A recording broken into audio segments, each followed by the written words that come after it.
little bit about myself. Thank you, Jennifer. This is being recorded. That's wonderful. So I'm used to training postpartum doulas virtually, and I appreciate the ones of you that have your cameras on. I know it's early. I know maybe we don't have our hair done or makeup on, but I love seeing your faces. I love having engaging conversations. I think we all know a lot about bonding. I don't want to be the only expert in this room and acknowledge that all of you know a lot about bonding as well. So I have prepared a PowerPoint with some slides that I'd like to share. And I'm used to being interrupted if questions come up or if something comes up that you want to share with us, maybe something where we can all learn from you. So please don't hesitate to unmute yourself and speak up. I'm not able to see the chat very well, so Kathrin and Jennifer will be helping me with that. So if you put your question in the chat, it might just take a minute before I'm aware of that. Okay, so so I've been told that I look very angry when I'm concentrating. And since this camera is in my face, please know that I'm not an angry person, I'm just concentrating, okay? Jennifer, technology, is it working? Can you see what everybody's supposed to? Yes, it looks great. Wonderful, thank you.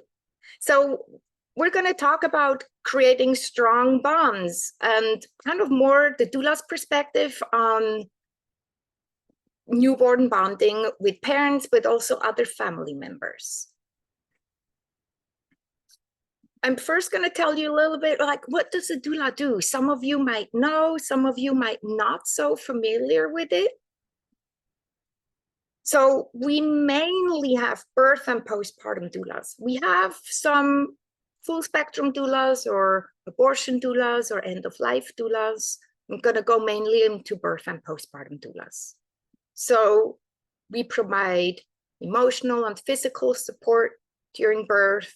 We suggest comfort measures and provide suggestions for the partners. They're often feeling left out, right? As a birth doula, we do not perform anything medical or clinical. So me well, let me clarify. I don't have an RN license in the United States. So with me, it's a little bit unique because I definitely don't do anything medical or clinical. And in general, that's also within scope of a doula. So we provide non-medical support solely. We meet with our clients about 2 to 3 times while they're still pregnant to prepare for the birth of the baby. And then once they go into labor, we will meet with them either at home, at a birth center, or already in the hospital, depending where that baby is going to be born. And we stay throughout labor until about 2 hours after the birth. And we will do about 1 or 2 visits postpartum, where we kind of reflect on the birth and maybe talk about any questions that they might have. So that's the work of a birth doula. If we're looking at the work of a postpartum doula, it's a little bit different. We offer evidence-based information and give emotional, physical, and educational support solely. We care for the family and the parents in their home in the first few weeks following the birth. So we're not just there to take care of the person that gave birth, but we take care of all family members. And again, we don't do anything medical or clinical. We provide non-medical support solely. And as a postpartum doula, we usually start working with the client with 1 prenatal visit, meaning when they're still pregnant. And then once the baby is born, we go to their home and work for about 6 to 8 weeks with these families postpartum. Everybody good so far about doula work?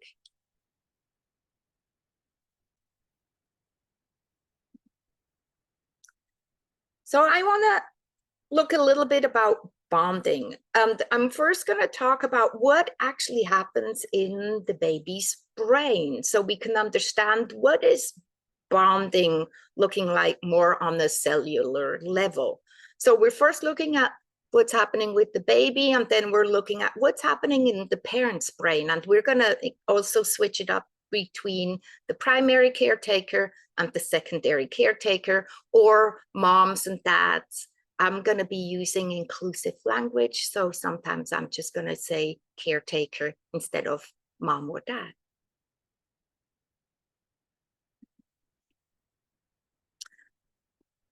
So right now, you're looking at a picture of brain development in a baby.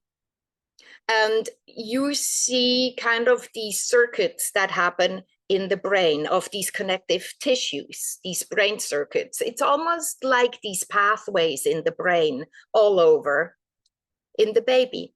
When they are newborn, they have limited circuits, meaning they have been in the womb and they have heard and drank amniotic fluid, and they have been some movements, right? But they have not been exposed to other sounds or anything else touching their skin, or to anything that smells, right? And so they have kind of limited pathways that have been used in that brain. When you're then looking at about 1 month old, you see that we have more of these circuits that have happened, because at 1 month old, they've had milk and they smelled different people and they heard different people. They've been out in the world and they have felt touch on their skin. At about 6 months old, again, you see how that brain is developing more and more. And at 3 years old, that brain looks like a ball of yarn. It's full of all these different pathways. And we want the brain to have as many pathways as possible.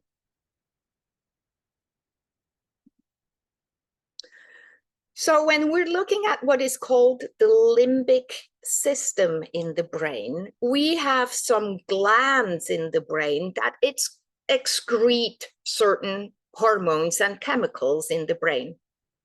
We have the amygdala, who is kind of the alarm system.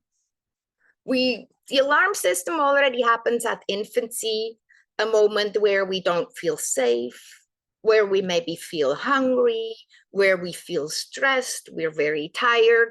There's an alarm going on by the amygdala saying, hey, you need food, or hey, you need nourishment, kind of hugs and kisses, right? Or hey, you're cold and you need to verbalize that.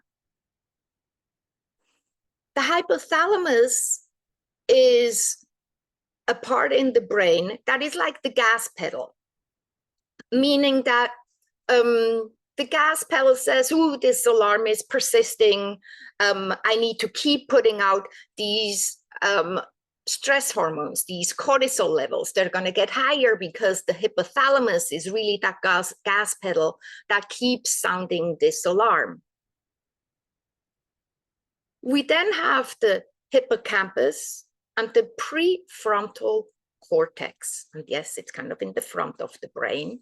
And that functions as the brake pedal, meaning that they will figure out, like, you don't have to be alarmed any longer. You're in a safe environment. You got some food. You are warm. You are safe. So when we're now looking at how does this limbic system look like in the brain of a parent, just adjust my screen. So we're going to look at an adult stress system. So the amygdala sends out this alarm and says, I detect stress. And these stress hormones are being released by the amygdala. And the hypothalamus will say, yeah, that stress still really persists. So release more of that stress chemical. Whereas the hippocampus and the frontal cortex say, oh, the stress is gone. We don't need to stress any longer. We are in a safe environment. And therefore, the mature brain is stopping that stress in the brain. Now, we're going to look at the brain of a baby that is not surrounded by a nurturing adult who will read these cues. Let's say a baby that is maybe crying in a room by themselves because they're supposed to learn how to fall asleep, right? Or let's maybe look at a baby that is in a NICU where maybe at the moment nobody can attend to them, right? Or a baby that is having a medical procedure done. So there's an alarm, and that brain detects stress. The gas pedal will say, yes, release these stress hormones. We need to either fight, flight, or freeze, right? And here's the difference between a baby's brain and an adult brain, which means that the brake pedal is completely immature. So the hippocampus and the prefrontal cortex will say, we are immature, we need help. Somebody has to help us calm down. And because nobody is there for them, they cannot lend somebody else's brain, that stress is not being stopped. So we're kind of thinking about this from a external brain where there's nobody there that helps us calm down. If we're looking at the baby stress symptoms when there's an external brain present, it looks a little different. Again, the amygdala says, I detect the stress. The gas pedal will release stress hormones. And the hippocampus and prefrontal cortex will say, we are immature, we really need some help. The caretaker, it could be a parent, could be a grandparent, a sibling, it could be a nurse, somebody taking care of that baby in that moment, can pick up that baby, can attend to that baby, and that external brain will help the baby to stop that stress. So babies are lending the external brain from other people. Is everybody okay so far? Any questions so far for me?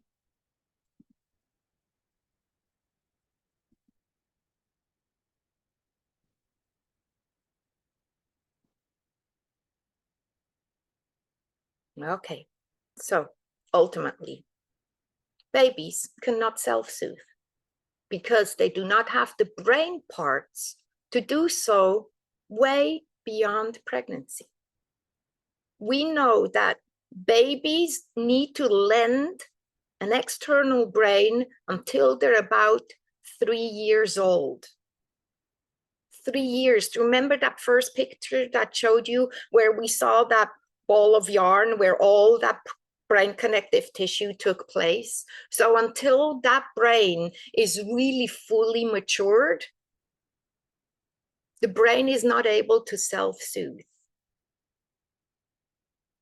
So therefore, babies need help with soothing, right?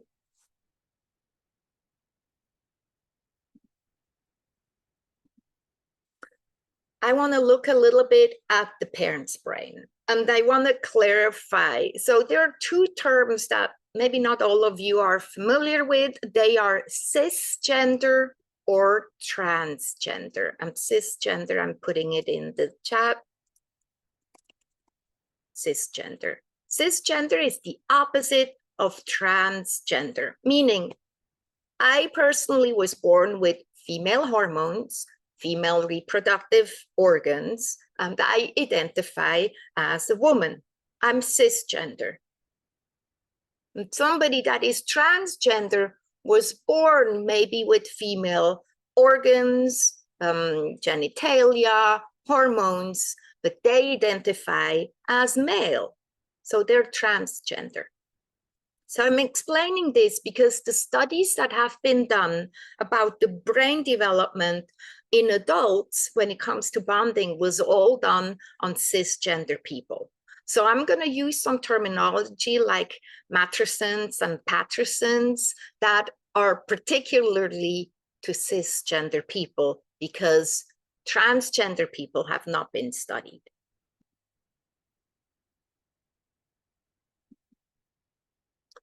So Mattersons means the brain development of a mother while being pregnant as a woman into becoming a mother.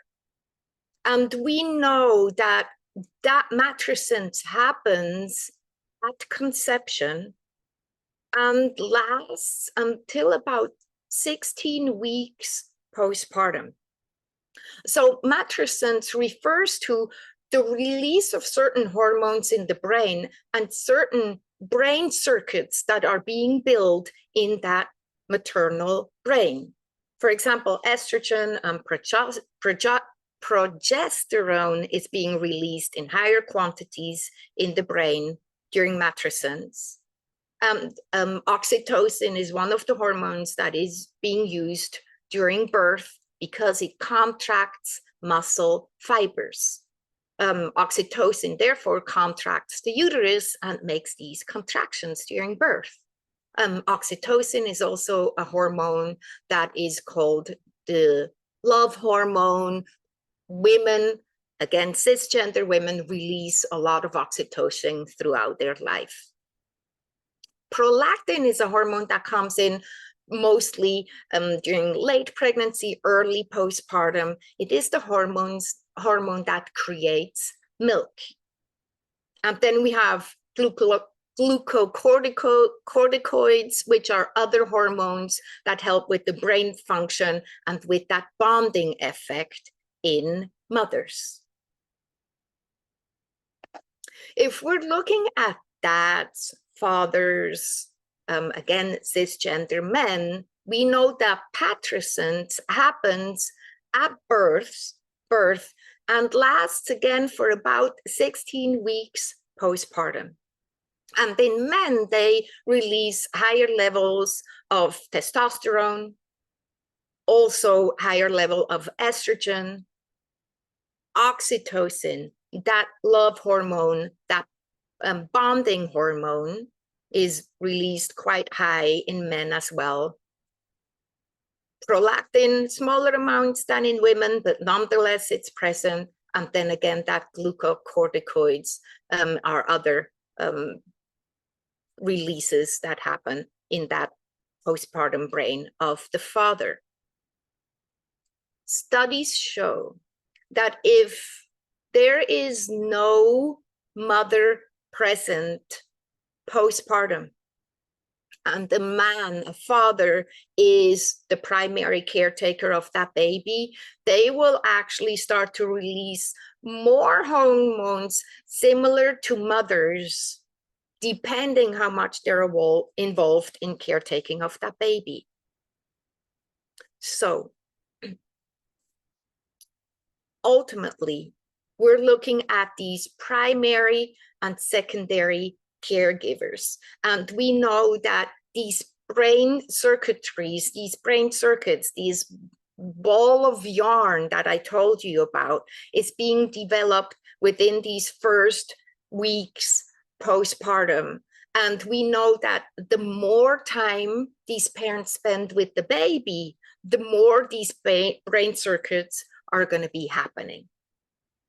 So that means us as caretakers, we really want to encourage for these babies to spend a lot of time in their parents' arms. And it's truly, it is evidence-based information that you cannot spoil a baby. That's really an interesting concept because I want to talk a little bit about culture as well. Because culturally, we have many different ideas if babies can get spoiled, or how long we should hold baby, or who should be taking care of this baby once baby is born, right? And look, I personally have 2 children. They're 16 months apart. It was a lot of work when they were younger, and I know very well how amazing it is to get a break from your child every now and then, so you can do something else and not constantly be in that maternal or parenting brain, right? Nonetheless, us as caretakers, when we think about bonding and attachment, when we want this brain of baby and parent to develop so that they get to know one another and get to connect, it is dependent on how much time they are spending with each other.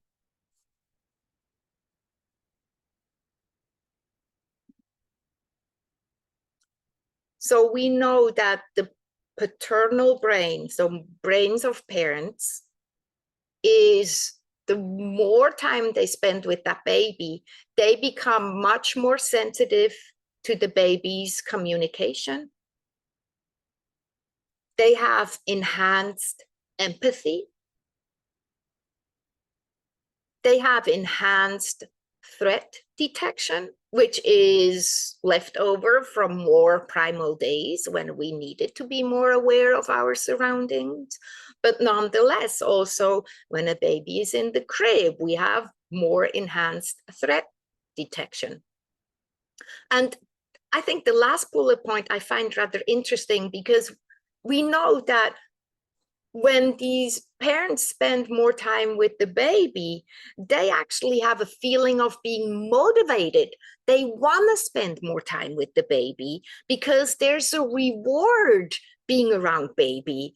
And also there's a reward when you know your baby well enough that you can calm them down, right? And therefore, a calmer environment means a calmer environment for that baby, because that baby can lend from these hormonal levels in the parent's brain, this external brain. And therefore, everybody releases more of that oxytocin, of that love hormone.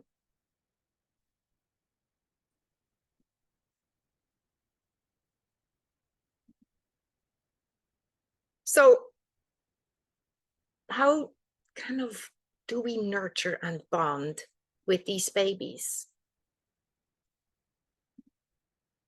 I'm going to show you a short video about babies being born skin to skin.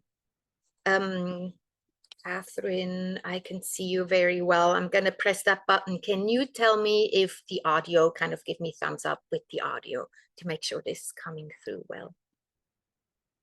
I'm going to interrupt right here. So this mother has only had her baby on the chest, would we say 20 to 30 seconds maybe, right? Very briefly.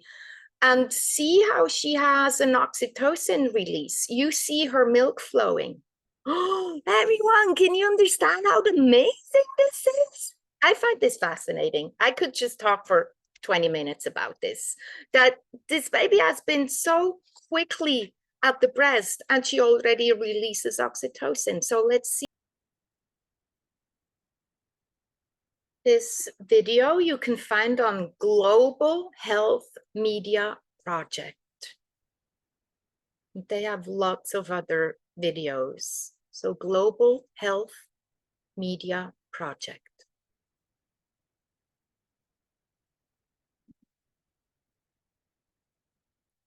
I'm gonna look at all of you for a minute and kind of see what thoughts come up for you having watched this video.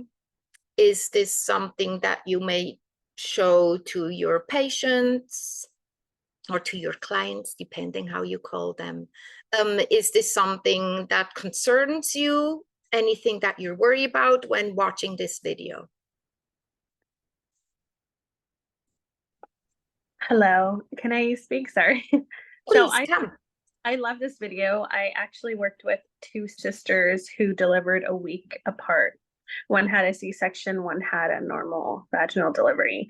And I kind of was able to compare how much skin to skin and how much like contact mom had. you can see the difference in her milk supply and the way that baby latched and the way, you know, mom was bonding. Not just because mom had a C-section, but she was in a lot of pain. And so there was a lot of her grandma holding the baby and kind of not that direct skin to skin, as opposed to her sister, who was like, I told her, live with the baby on you, like, just do everything with the baby. And so I definitely have seen the differences in, you know, lots of skin to skin bonding and kind of, and we're not told to do that. I don't think. I think we're told to put baby in bassinet and kind of be distant. But it makes a huge difference in supply and also bond that I've seen. I love the video. Thank you. Thank you so much for sharing, Brenda. I find that really significant that you had that immediate comparison between these sisters, to really see that difference that skin to skin contact had. That's remarkable and also wonderful to see in a way. Yeah. Anybody else?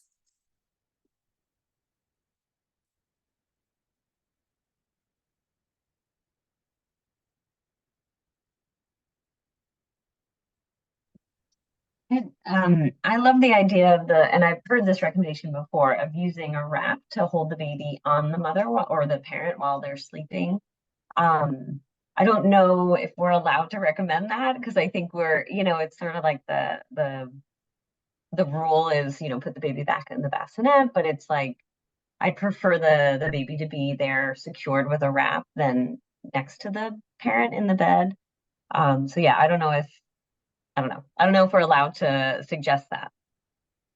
Yeah, I hear you. I think I feel the exact same way. Is where I would love for baby to be, right? But there is liability, and there's this idea of, is it safe? Culture we have to think about as well. And that word safety is also interesting. We are currently 36 people in this room. And if I asked all of you, what is safe to you? We might have 36 different answers, right? Depending on our culture, on our race, on how we were raised, on our education, on our profession, on our certification or licensure. We all have a different idea of what means safety. As a doula, I'm just as bound to liability that all of you are, maybe on a different scope, but I can tell them certain things, right? The way I go about that is, I sometimes think I can tell them that they should not do certain things. Whether or not they actually listen to that advice is a complete different story. And what I've also learned as a doula is, sometimes as a new parent, my clients are kind of under this impression, what I'm deciding to do tonight, I'm going to be doing for the next 3 years, minimum, maybe 10, 18 years, right? In our brain, we are so focused and so narrow-minded. It's due to these hormonal changes, this matrescence that's happening. And I kind of try to open these blinders just a little bit and say, would you like to hold your baby skin to skin? Maybe lay back on the couch while I'm here and while we're talking together, right? So that I'm there, I can keep an eye on them. Or some of you might be nurses. If you're working in the hospital, maybe you don't have that busy of a day, and you can say, I'm going to come in maybe in 15 minutes and to check on both of you to make sure that everything as it should be, right? Or maybe you're doing a home visit. Maybe there's another parent around or a grandparent, and say, can you keep an eye on them once I'm leaving?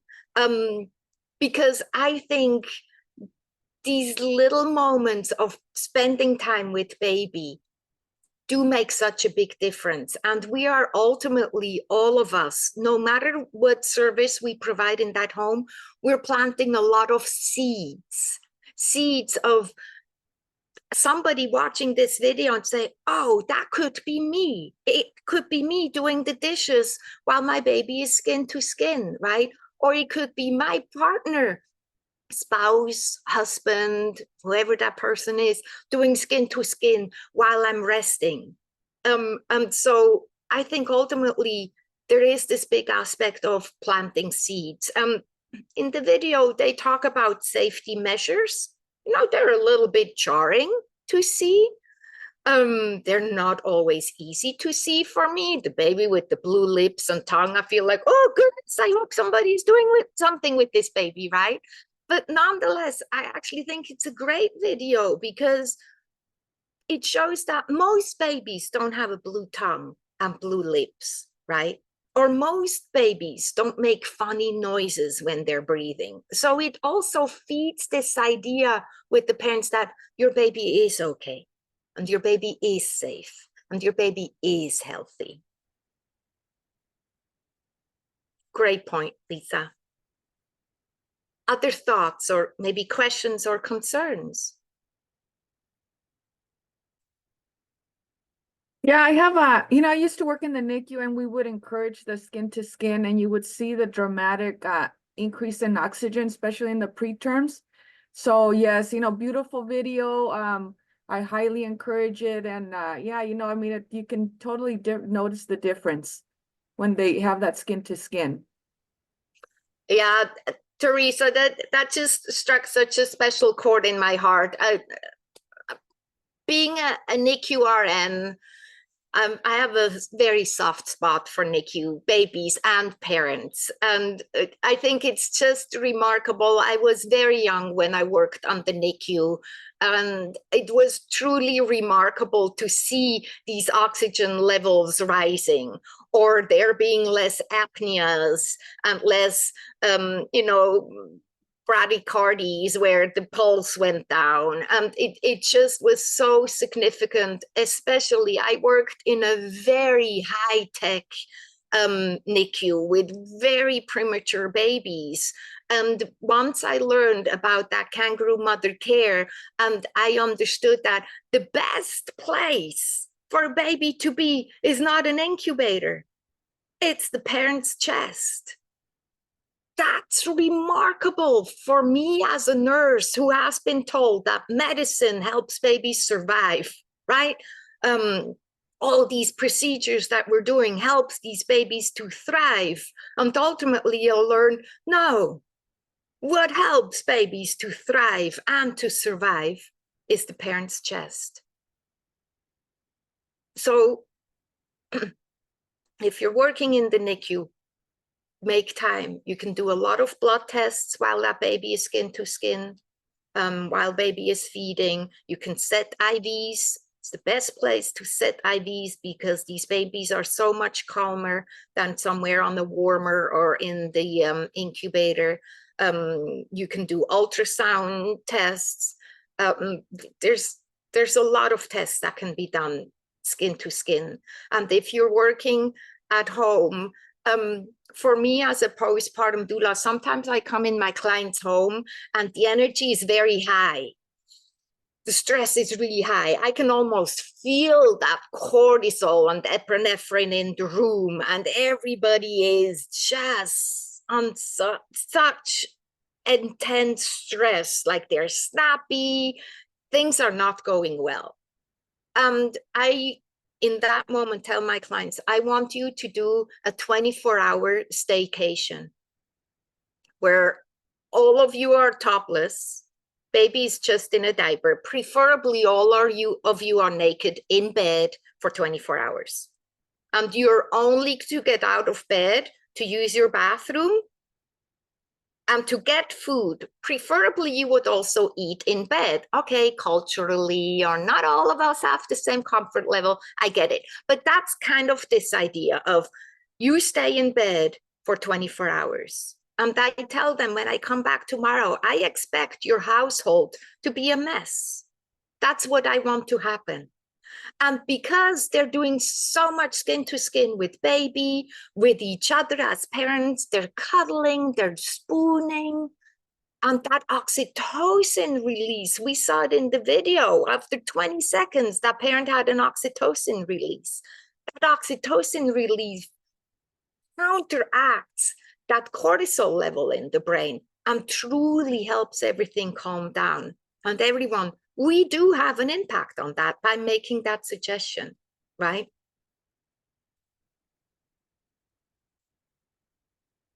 Some other thoughts?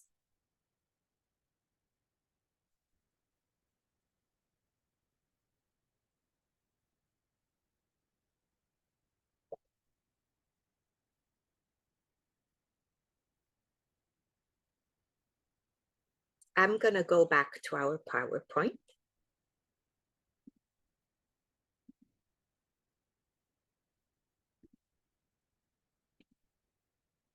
So I'm going to look a little bit more about these different kind of benefits of doing skin to skin. And I'm going to go through them a little bit faster. I'm going to go with the assumption that a lot of you already know about the benefits of it. So it might just be a reminder. So it definitely helps stabilize the baby's vital signs like heart rate, breathing, and body temperature. And it also helps that bonding, that it facilitates that early bonding between parent and baby. And again, that oxytocin release, that is that bonding hormone, that emotional connection that happens in baby, but also in the parent. It supports lactation. Again, oxytocin is a hormone that is released for and is needed for lactation, and it also spikes prolactin, that hormone that makes milk. And here, this picture, I chose this on purpose because we see somebody that might be a father that has chest hair, and babies don't care if there's chest hair present or not. And so sometimes I point that out to these fathers and tell them, you know, your baby really doesn't care if you have chest hair or not. At some point, baby might start to latch, and that might be the moment to hand baby to your partner. But otherwise, dads are amazing with skin to skin. So we also know that it really reduces stress. It reduces the crying in babies. These stress levels are going down. And again, that greater confidence that these parents feel in taking care of these babies, and also that motivator of wanting to take care of their baby and wanting to be involved in their child's life. It enhances immune function. So it improves the immune function in babies. Some of you might have heard the term microbiome. The microbiome is kind of these bacteria, viruses, and fungi, these microorganisms that we have on our skin that is considered a microbiome, or in our saliva or in our breath. And so babies being held skin to skin puts them into another microbiome, which in turn helps them with that immune support enhancement.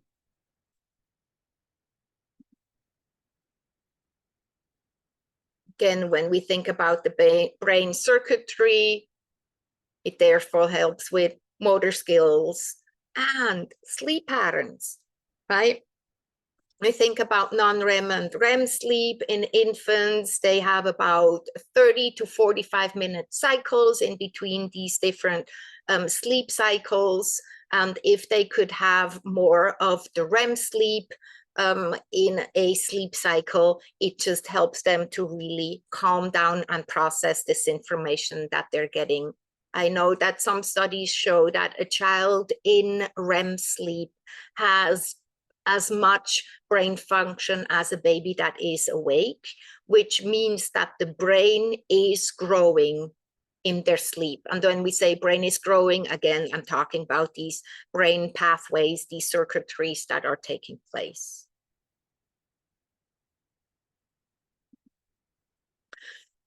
So I want to look a little bit like, how do we apply this information? Some of you are working in environments, kind of when I prepared this PowerPoint, I thought, well, some of this info might be so old news to you that I'm not telling you something that you don't know. So I want to look a little bit about how do we apply it. Some of us are very busy at work. If you're working in a NICU or if working in home health care, you don't have a lot of time around these people, right? So I created some pictures that I want all of us to look at and kind of compare them a little bit. So we have a baby here to the left, and we have a baby here to the right. Can you put in the chat or also unmute yourself? Which baby looks more relaxed to you? Is it the baby to the left or to the right?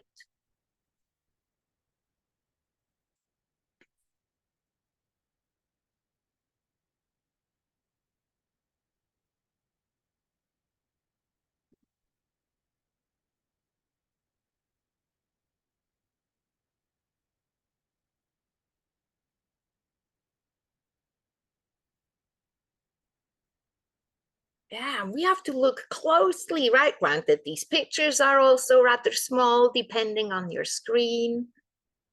So if we're looking at the baby here to the left, somebody's hands are in the incubator. There might be something done to the baby. You can see these toes being spread really wide, right? I'm not quite sure if this back leg here is lifted up or resting. And if we look at this baby to the right, can you see how the toes are not spread? They're resting. So I'm going to assume that this baby up here to the right looks more relaxed and less in that stress, in that gas pedal, in this also alarm, amygdala kind of brain function at the moment. How about these pictures here? Is baby left or right more relaxed? Whose baby is more borrowing the brain of somebody else?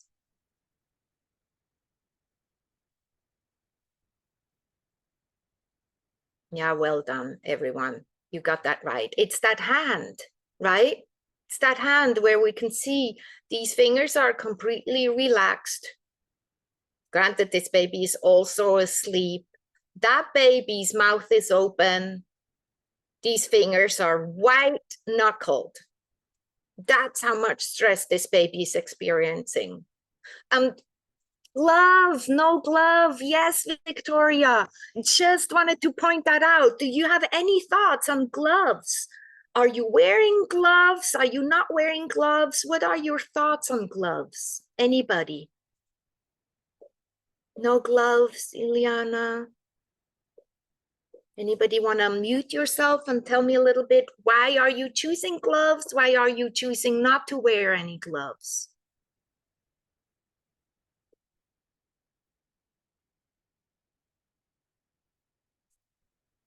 I can say something. If I had my baby in there, I probably would not wear gloves just so that they can have some type of actual skin contact versus if they're already like in an incubator, you're already being separated from them. So for them to have some type of like physical contact with me, I would choose not to wear gloves so that they can feel a little bit closer to me versus just another object that's impeding us from connecting. Mm-hmm. I think you said that so beautifully. Yeah, because sometimes it is very difficult for these babies to be placed on a parent's chest, right? Especially really small NICU babies. And I'm gonna take this picture here to the left because it's just a touch easier. It looks like a male hand, maybe it's a father. Imagine that hand being placed over the baby's head. That will be so much skin to skin contact that that baby is getting, even though that baby is stressed, right? Or if this hand here, visualize it without a glove, could be placed here over the baby, it will probably cover most of this baby, right? That's skin to skin. Sometimes I encourage parents that, oh, but my baby is stressed. I don't want to always undress them. Then I say, can you maybe just take off their gloves? And excuse me, their socks, the baby's socks, and just, you know, hold their feet in your hands. Or my teenagers, 2 boys, when they come up to me, kind of they're coming home from school and I stroke their back. I go underneath their t-shirt and stroke their bare skin. It's skin to skin contact. So it doesn't always have to be a big production, but these little touches make a difference. Okay, I think I have one more picture. Okay, this one. Which baby is more relaxed, left or right?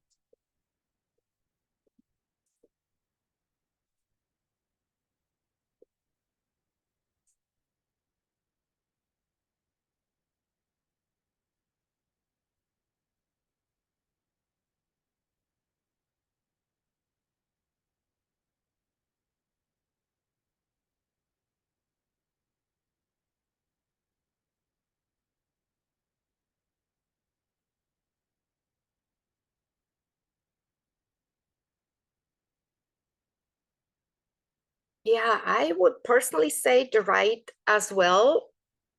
That baby looks like it's sleeping. This person is wearing gloves, interestingly enough, right? This person is not wearing gloves. That baby is awake. It doesn't look that baby is so stressed out, but I do find it interesting. That baby is arching, what looks like. So an arching motion is a sign of distress, usually, of that amygdala releasing that alarm and the gas pedal being engaged. So arching of the back or putting arms back or flexing fingers and arms is a sign of distress, of that baby not feeling safe. Whereas kind of more fetal positioning, closed hands, maybe even bringing them to the mouth. What I like about this picture here is that this person is putting boundaries on that baby, is holding the feet and the legs, because that baby is not surrounded by a towel, right? So there are no extra boundaries that this baby has. I don't know why. Maybe something is about to happen with this baby. Maybe this baby, maybe the towel will be applied soon. But I personally like very much that this person is creating boundaries for that baby. And these boundaries, this fetal positioning, this cocooning, is what helps baby's nervous system calm down and prevents the brain from releasing these stress hormones. So when nobody can attend to that baby, I really like the idea of setting boundaries of a towel or a pillow or a kind of, that's why swaddles work so well, because in a very far-fetched way, it's lending the external brain. This time it's of an item, not necessarily of a person, but that can really help with this amygdala, the hippocampus, and all of these glands in the brain.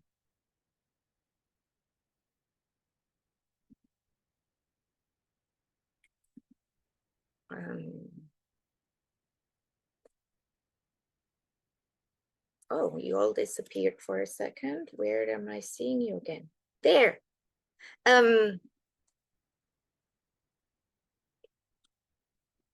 I'm curious to know, now that I've given you this information, what do you see some obstacles of you with your profession, with the work that you're providing, of what are some obstacles that you run into with helping your patients or your clients with that bonding process?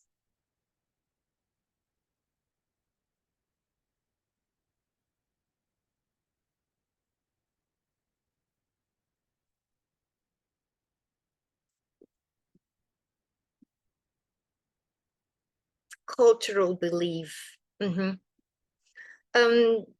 Marilyn, may I ask, is it more in the parents or maybe in family members that are present?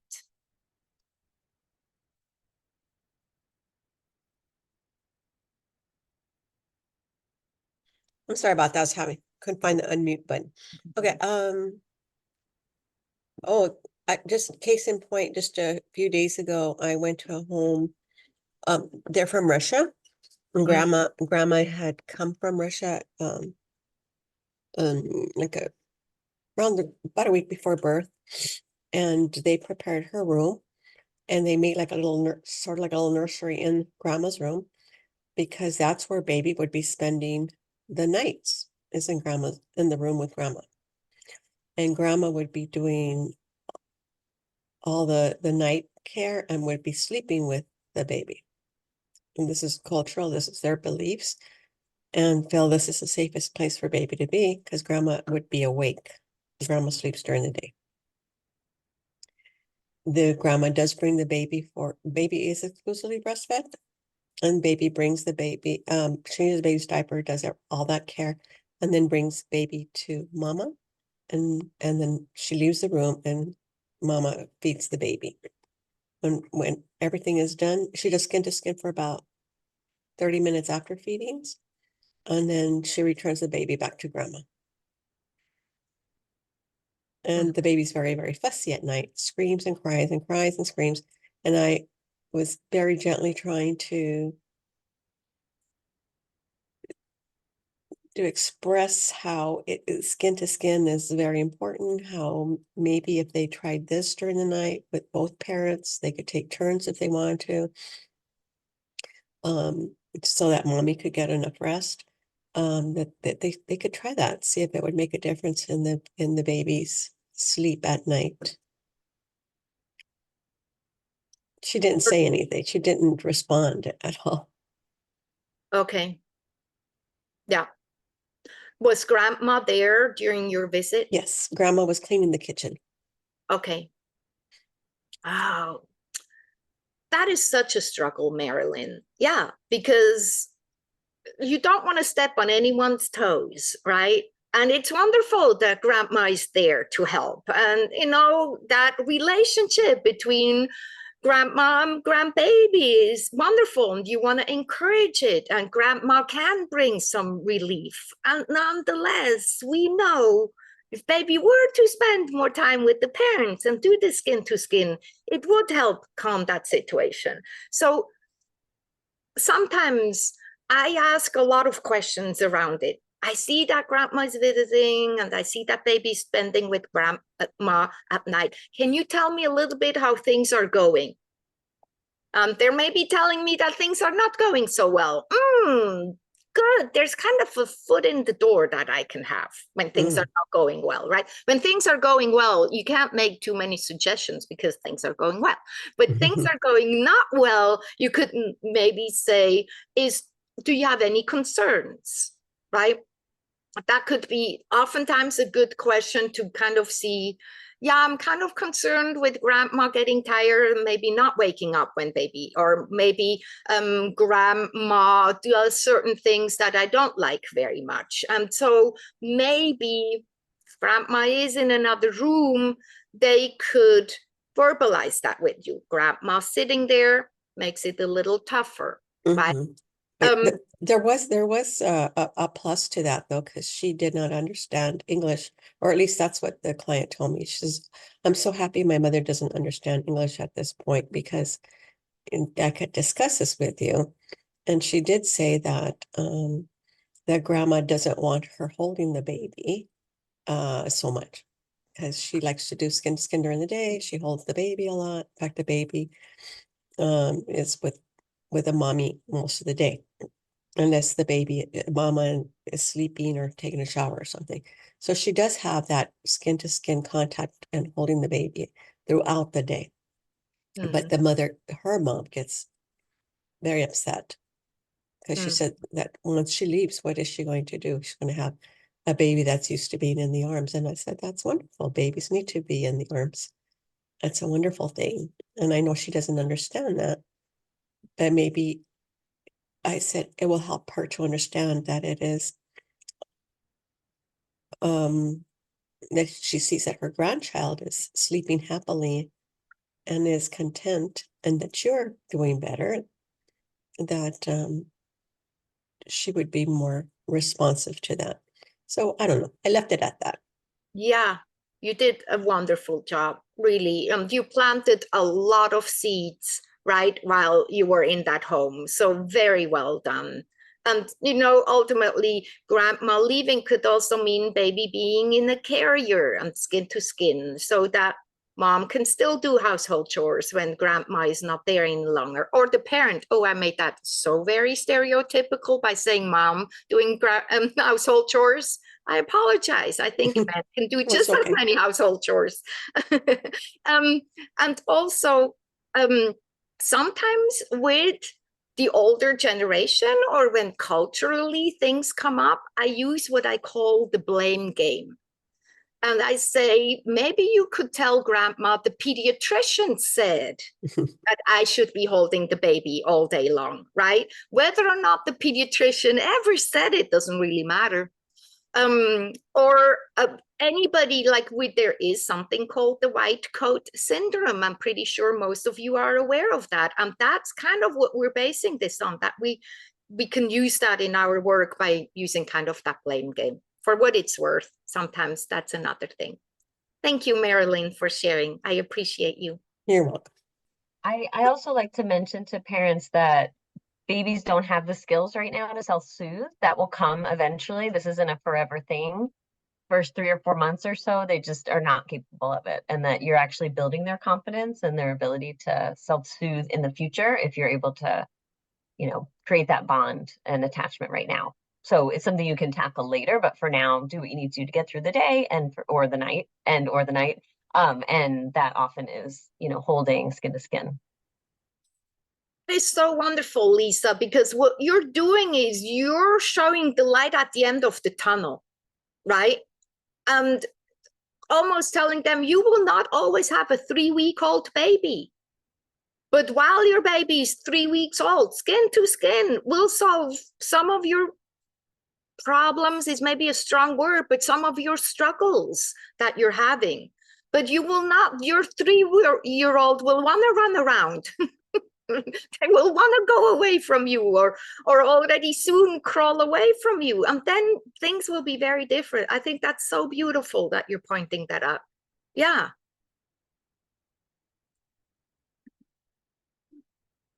What else? Let me just quickly check in the total. Not wanting to undress baby. Yes, Claire, not wanting to undress baby is happening really often. I encountered that too. That so sometimes I almost come up with a game plan of, in the morning, before you change for the day, or maybe you have time for a shower, right? Usually morning hours or evenings when you're changing again to go to bed. In those moments, usually parent and baby are the most likely to undress. So maybe focus during those time frames of doing some skin to skin. Especially evenings are also when the cluster feeds are happening. Everybody is tired. Older siblings are hungry. Parents are tired. It's usually a high stress moment where skin to skin could just be so helpful with that oxytocin release. But yeah, I agree. Not wanting to address is that very common. Yeah. Oh yeah, I don't want baby to get used to my arms. So true, right? Oh yes, Ileana, no one is going to want to take care of them. Yeah. When we think about dads being involved and partners, I think it's just not to underestimate. And I often bring that up with moms or primary caretakers and tell them, in the beginning, oftentimes I'm going to make this very stereotypical. The mom tells the dad, I've been with baby all day long. I know what they need. I know how to take care of them. Which in turn sounds to the dad like, you don't know what you're doing. You're not good enough. You're not doing it right. Let me tell you what you're supposed to do. And what this does to dads is make them move away. Why should I do stuff with my baby? You know everything so well. You take care of baby. And when that child is 1 year old, we're having a father that is not involved with these children because they were never allowed to do so. And I point this out to mothers. I give them a little bit of tough love. I tell them, if you want a spouse to be involved in your child's life when they're 1 year old, it's your job to either bring them in or to turn them away. But you have an impact on that. And I tell them that because it does have an impact with how much do we allow these dads to be involved. Again, how much time do they spend with baby? It's all these outcomes that we talked earlier about, right? That motivator, that getting close, more aware of alarms, of threat detection, of bonding with baby, of understanding baby. And in turn, these brain circuits in the baby's brain are being developed much more if baby is handled differently by different parents. In other words, babies should not be handled the same way by all people. It makes the brain grow when babies are being handled differently. It's a good thing.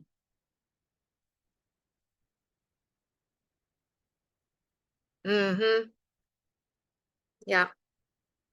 Spoiling the baby, Tanya, so true. Being worried about infant being cold and getting sick if lightly dressed or just with, oh, Lexis, that is such a great point. Also, culturally speaking, right? How many babies do I see where people walk down the sidewalk in the height of summer in Southern California with this big blanket over? It's so culturally, right?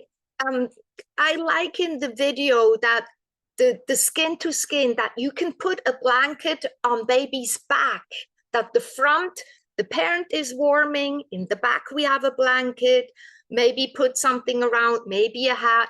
But that, when it comes to baby being cold and culturally, I do find it's very difficult for me to let them know your baby is okay. I promise you, your baby is okay. Yeah, that is a struggle. And I still haven't really cracked that nut in how to bring that point across. What I can say, just from observation, I do find it's often the Latinx culture where babies are being dressed very warm. And in the Latinx culture, especially in Mexico, we have the rebozo, right? And so the rebozo is very culturally prominent in the Mexican culture or in overall the Hispanic culture. And so I think we could kind of make that tie of I understand you want your baby to be really warm, or grandparents for baby to be really warm. Would you feel comfortable having baby in a rebozo so that you can bring that warmth to baby and not worry so much about it while doing skin to skin, right? And so really looking at what culture are these people, how can we verbalize it in a way that they can absorb that information, not feel threatened in their cultural beliefs, and make that connection.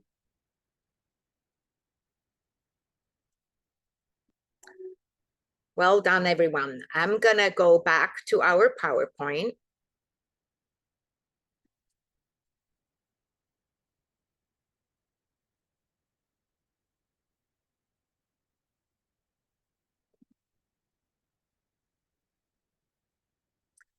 So I'm gonna wanna look a little bit more at some bonding challenges that we might encounter as caretakers. Mental health disorders can be a really big challenge and a kind of a boundary. Again, skin to skin contact would be incredible, especially on the parents' part. They need that oxytocin release, that estrogen, that prolactin, all of these hormones that are being released, especially if the mental health disorders is brought on from these hormonal changes. Recovery from the difficult birth, one of you just mentioned that story with comparing these sisters, right? One of them having a surgical birth, the other one not. There's some bonding issues, or if the birth was very, very intervention full. Lack of support, not having anybody, not really community there, or sleep deprivation, this idea that I'm going to sleep better with baby not present. Whereas if we really think about it, if baby would be on top of parent, we might actually not worry about baby so much and go into that deeper sleep. But again, we have to consider liability and also the culture in those moments. Medical complication, maybe baby staying at the NICU, parents not being available so much. Older siblings, they have their needs, right? Again, a baby carrier could come in very handy. Older siblings, depending how old they are, if they're teenagers, they can also do skin to skin with these babies as well. And here are some practical tips and resources that they can also always seek professional help, that we give them some resources. I have some resources on the next slide for you. I always like support groups. Support groups I personally find to be amazing. We are not supposed to do this on our own. We're not supposed to give birth on our own. We're not supposed to be on our own postpartum. It is helpful to be in a room full of like-minded people that are struggling with the same, or maybe have some tips and tricks. Practicing self-care. Self-care is kind of this new hip word. Oh, I got to take a shower, I did some self-care. No, that's not self-care. Me taking a shower or brushing my teeth is not self-care. That's me meeting basic human needs, okay? I should be able to do that. Self-care is something that fills up my tank. Maybe I can go for a walk or read in the Bible uninterrupted, do some meditation or yoga poses, have my favorite drink uninterrupted. That would be self-care. Talk about self-care in your clients or patients, and involve that village. There's a reason why we say it takes a village to raise the child. Have some videos, like there's this video that we watched was from Global Media Health Project.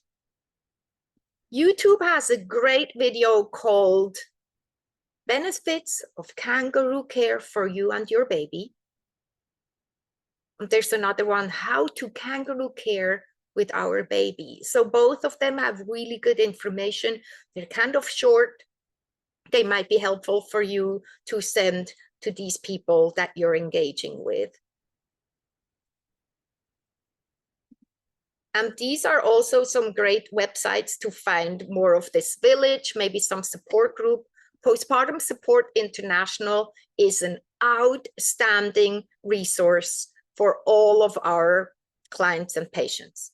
They have free support groups weekly, support groups for Black parents, Asian parents, military parents, LGBTQIA+, for dads, for anybody. They have free support groups. They have a really easy website to remember, postpartum.net.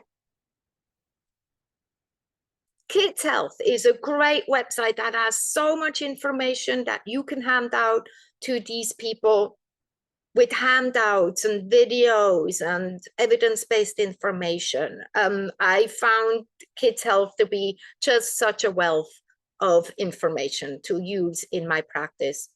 And then, as a gentle reminder, you probably all know of the American Academy of Pediatrics and the American College of OBGYN. So the ACOG and the AAP. The AAP's website is Healthy Children. It's a little bit different.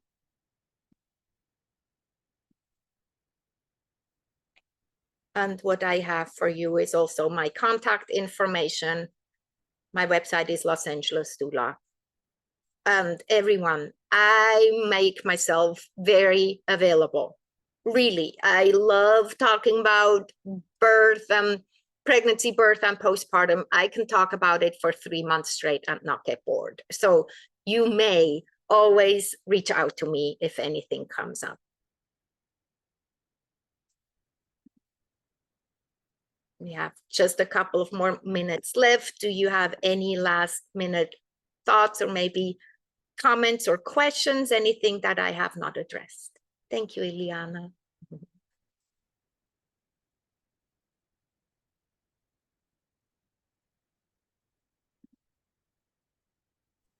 I have a question. Is that your private practice?